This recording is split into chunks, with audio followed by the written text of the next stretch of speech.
A perfectly defended American military facility glows emerald green in the darkness. Radar spinning, floodlights active, security everywhere.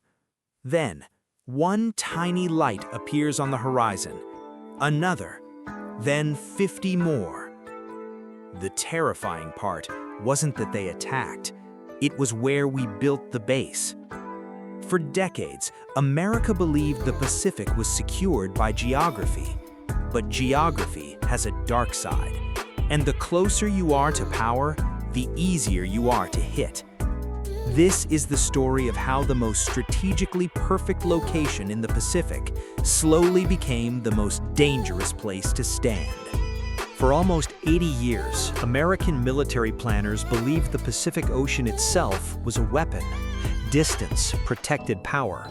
Bases scattered across islands formed an invisible shield stretching from Hawaii to Japan, and nowhere embodied that confidence more than Guam. On paper, Guam looked unbeatable. American territory, deep water ports, strategic bomber range, nuclear submarine access, airfields large enough for B-52s, B-1s, and B-2 stealth bombers, a fortress in the middle of the Pacific. Colonel Ethan Walker used to call it the unsinkable aircraft carrier, and for years, he was right. Every morning, Andersen Air Force Base awoke before sunrise. Fuel trucks rolled beneath floodlights, F-35s screamed overhead, cargo planes from California landed every few hours carrying ammunition, food, radar components, spare engines. Everything moved with quiet precision. Thousands of miles away in Tokyo, Japanese financial analyst Naomi Sato watched markets open while American bombers crossed overhead. The sound had become normal, comforting even. That was the entire point. Presence creates psychological gravity.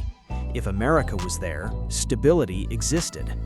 But stability has a weakness most empires forget: predictability. And predictability becomes vulnerability the moment your enemy stops fearing your strength and starts studying your habits. That realization didn't begin in Washington. It began quietly inside a research building outside Shenzhen, China. A young aerospace engineer named Liu Wen stared at satellite images of Guam projected across a dark room. Fuel storage locations, aircraft parking patterns, radar blind zones, missile response timing. Not invasion plans, math, pure geometry. Because modern warfare no longer begins with armies, it begins with coordinates. In Guam, had become one giant coordinate. The strange thing about vulnerable systems is that they often look strongest right before they become obsolete. In Guam, construction accelerated. New missile defense systems arrived from Lockheed Martin. THAAD launchers rolled into position. Navy destroyers rotated through Arper Harbor. Politicians visited for photographs beside bombers and carrier groups. The messaging was deliberate. America controlled the Pacific. But Lieutenant Mika Tanaka of the Japanese Self-Defense Forces noticed something disturbing during joint exercises near Okinawa. Every simulation assumed the bases survived the first strike. Every simulation assumed runways remained operational. Every simulation assumed fuel depots stayed intact. And every simulation quietly ignored what modern missiles could now do. China's DF-26 missile had earned a nickname among defense analysts, the Guam Killer, not because it guaranteed destruction, because it forced a question no strategist wanted to answer. What happens when your safest location becomes the enemy's easiest target? Meanwhile, across the Pacific in Vancouver, shipping executive Daniel Reyes watched insurance premiums quietly rise across Asian maritime routes. Not dramatically, just enough to suggest the financial world sensed tension before politicians admitted it publicly. That's how global systems work. Markets feel fear early, long before citizens do. Then came the drone exercises. Cheap, autonomous drone swarms launched from disguised cargo vessels simulated attacks on naval infrastructure. The results shocked observers. Missile defenses worked at first, then saturation began. Targets multiplied faster than interceptors. One Pentagon observer reportedly muttered, "We're spending millions shooting down objects cheaper than lawnmowers." That sentence changed everything, because suddenly the issue wasn't strength, it was economics. The United States could still win battles, but could it afford the math of endless defense? And worse, could fixed locations survive against enemies who no longer needed direct confrontation? The perfect location was slowly transforming into a giant illuminated target, and almost nobody outside military circles understood it yet. The first emotional crack appeared not during combat, but during silence.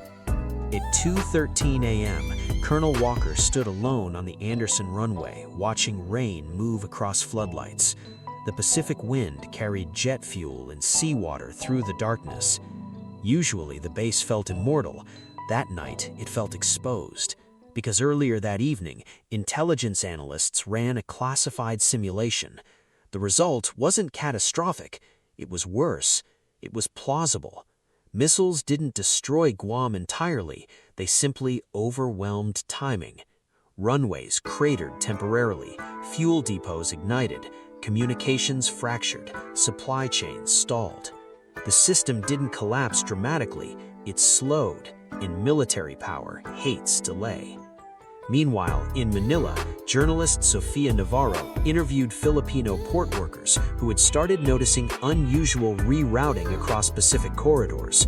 More ships avoided predictable corridors. Tanker captains spoke carefully, quietly. Nobody said war, but everyone behaved differently. Fear rarely announces itself directly. It leaks through logistics. Then came the satellite images. Commercial imagery analysts online began tracking Chinese naval activity near disputed waters. Social media exploded with amateur theories, panic headlines, exaggerated maps. But buried beneath the noise was something more important. People were beginning to emotionally feel geography again. For decades, globalization made distance seem irrelevant. Now, distance suddenly mattered more than ever.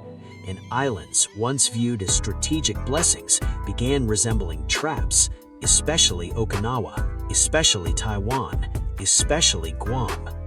Mika Tanaka remembered standing near Kadena Air Base during sunset while children played baseball nearby. Fighter jets thundered overhead. The contradiction hit her at once. Beautiful place, perfect military position, impossible civilian risk.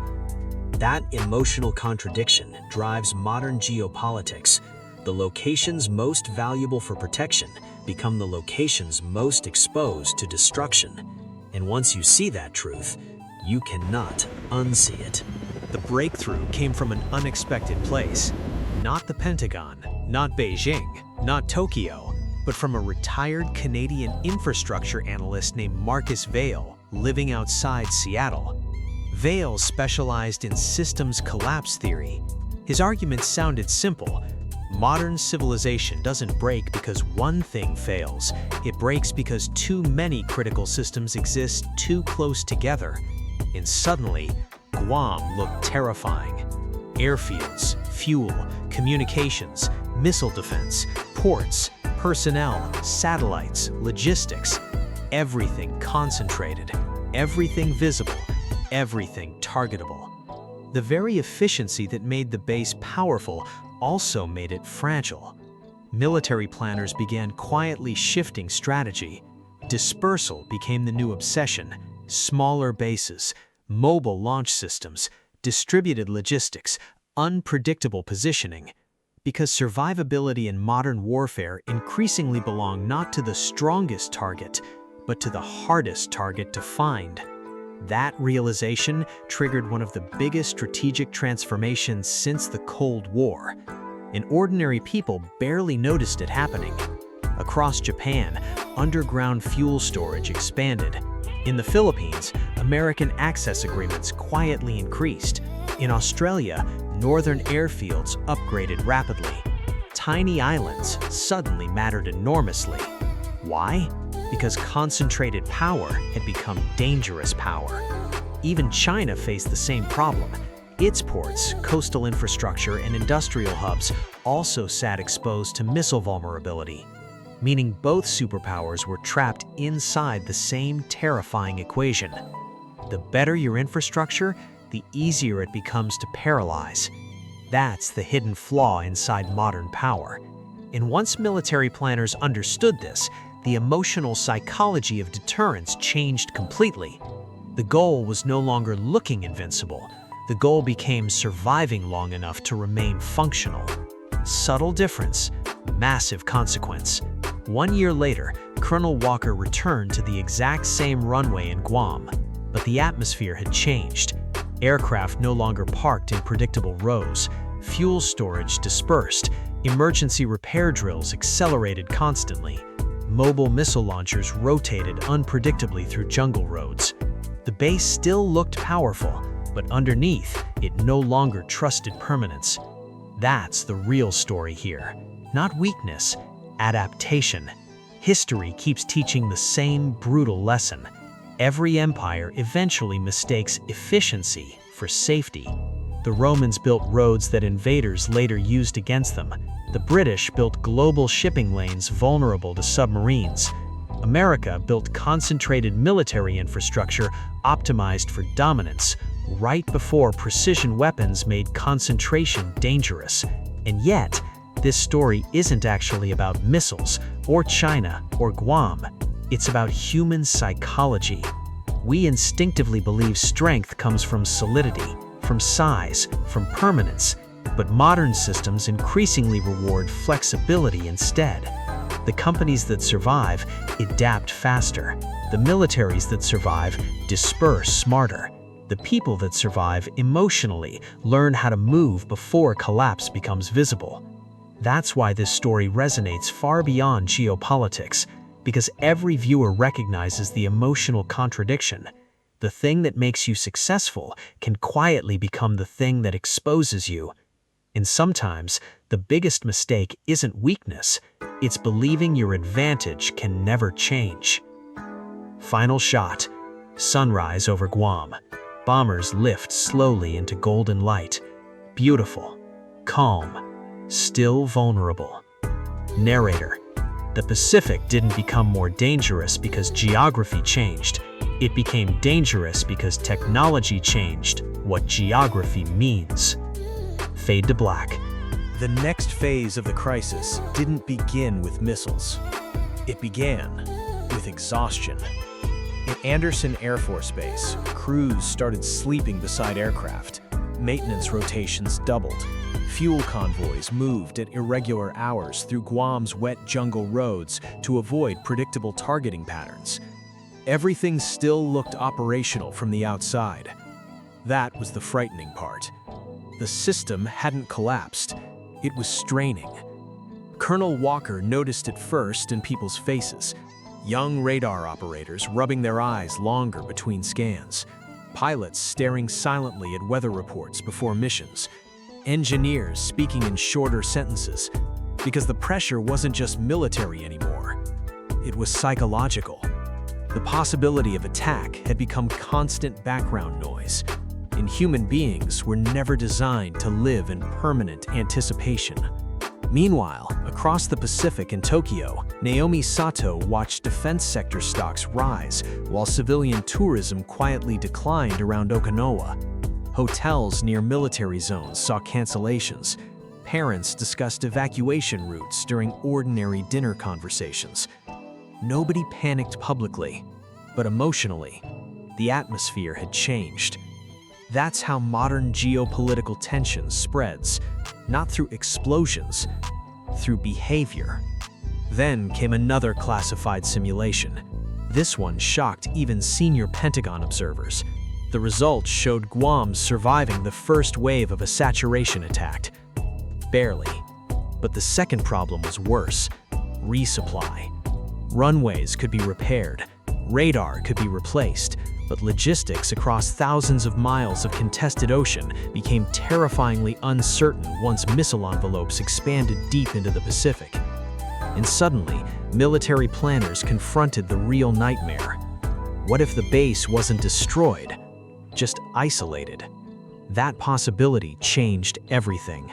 Because isolation kills systems slowly, and slow collapse creates deeper fear than sudden destruction.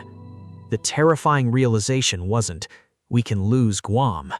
It was, we may not be able to sustain it. And those are completely different psychological realities. By the following spring, the Pacific no longer felt like open water. It felt monitored, observed, measured. Commercial shipping captains reported drones appearing unexpectedly near transit lanes. Japanese fishing crews described unidentified surveillance aircraft shadowing boats at dawn. Satellite analysts tracked strange patterns of maritime congestion around key choke points. The battlefield was expanding beyond military zones. Quietly, almost invisibly. In Manila, Sofia Navarro interviewed Filipino dock workers unloading American containers under heavy rain. One worker pointed toward the harbor and asked a simple question. If war starts, do you think these ships still come? The question lingered. Because global civilization depends on invisible assumptions. Ships arrive, fuel flows, GPS works, ports stay open, internet cables remain intact. Most people never think about those systems until uncertainty enters them. And uncertainty had entered everything. At Pearl Harbor, intelligence teams began studying something unexpected: civilian emotional response patterns, search histories, travel behavior, market reactions. Why? Because modern conflict isn't only physical anymore, it's emotional. If populations lose confidence in stability, disruption multiplies automatically. That realization led to one of the strangest conclusions in modern military theory. The most important battlefield may no longer be territory. It may be public perception. That's why misinformation campaigns intensified. Fake maps spread online. False invasion rumors trended globally. Old footage surfaced as breaking news. And somewhere inside the chaos, truth itself became difficult to track. That confusion wasn't accidental. Confused populations hesitate, and hesitation weakens systems faster than panic. The realization hit Colonel Walker during a storm. At 3:17 a.m., rain hammered the runway while emergency crews practiced rapid crater repair under floodlights. Engineers moved with disciplined speed through standing water while aircraft engines echoed across the darkness. Walker stood silently beneath the control tower, watching the exercise. Then he noticed something strange. Everything happening below him looked temporary. The aircraft placements, the fuel systems, the mobile launchers, the rotating radar units. Nothing stayed still anymore. And suddenly, he understood the deeper transformation taking place. For decades, American military strategy projected permanence, massive bases, permanent infrastructure, fixed dominance. Now survival depended on movement, adaptability, unpredictability. The Pacific itself had changed psychologically. The strongest position was no longer the most fortified. It was the hardest to target. That realization echoed far beyond Guam. In Alaska, mobile Arctic radar systems expanded rapidly. In northern Australia, emergency airfields quietly multiplied. Across the Philippines, dispersed logistical hubs emerged beneath civilian infrastructure. The military map of the Pacific was beginning to resemble something older, something less imperial, less rigid, almost organic. And that shift reflected a larger truth about power itself. The future belonged not to the strongest structure, but to the most adaptable network.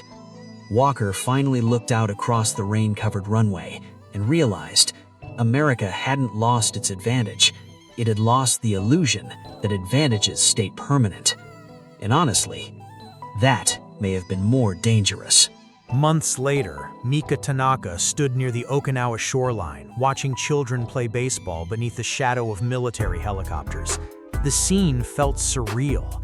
Beautiful ocean, warm sunset, laughter, and somewhere beyond the horizon, missile submarines, surveillance drones, carrier strike groups, satellite targeting systems. The contradiction felt unbearable. Modern life had become emotionally split between normalcy and tension, and most civilians simply learned to live inside both realities simultaneously. That's what geopolitical documentaries often miss. People adapt emotionally faster than systems do. In Vancouver, Daniel Reyes watched Pacific shipping insurance continue rising in small increments, month after month. Not catastrophic increases, just enough to signal quiet fear moving through financial systems. In Tokyo, Naomi Sato noticed younger analysts discussing geopolitics differently than older generations, not as distant policy, as personal risk. And that generational shift mattered enormously, because once people emotionally internalize vulnerability, politics changes, economics changes, culture changes, even identity changes. That's why this story resonates so deeply, not because audiences fear missiles specifically, but because everyone recognizes the emotional pattern. The thing designed to protect you can eventually become the thing that places you most at risk. That truth applies everywhere. Nations, companies, technologies, relationships, careers. Success creates exposure, and exposure attracts pressure. 1 year later, Guam looked calmer again. Tourists returned to beaches, cargo ships crossed the Pacific normally, aircraft still lifted into golden skies above Andersen Air Force Base. To ordinary observers, nothing dramatic had changed, but underneath the surface, everything had changed. Military planners no longer assumed permanence.